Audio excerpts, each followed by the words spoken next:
for those of you who don't know, a long time ago, we worked together, but Steve was president of a manufacturer, and we were his client. And we started our relationship back in the early 2000s, and we just kept building it up, and I don't know, we were a decent-sized client, right? Number one client. Good. There you go. For many years in a row.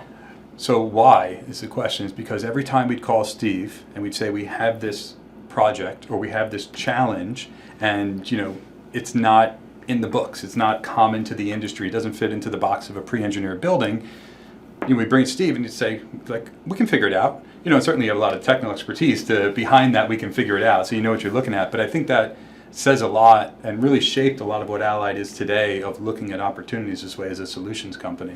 Right, because you can look at it and say, here's why we can't do it, and I'm like, well, here's why we can do it. And we run into that, and I think we've heard before, hey, my company says I can't do this project. I said, sure we can. We can do it this way. We can find a solution for it this way.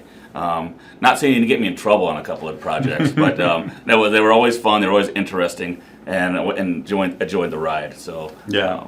What would you say, maybe over the last 2 years, that you see have been differences in the type of work that we're doing today versus a couple of years back? Yeah, the big ones before were always international. I think the biggest switch right now is, and probably the global climate, is a little bit the big projects in the U.S. Yeah. And their big logistics projects, big manufacturing.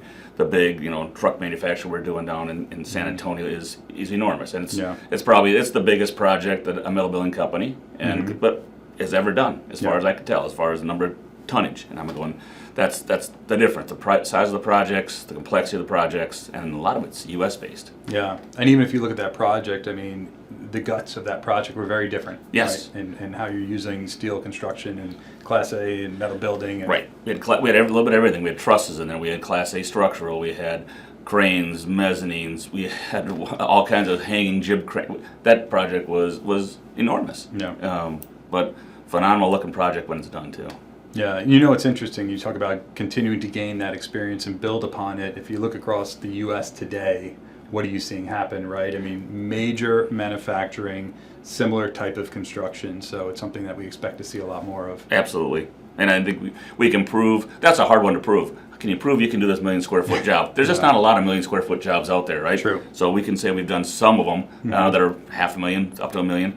Now we've got projects that are $1 million plus that we could say we've performed on these.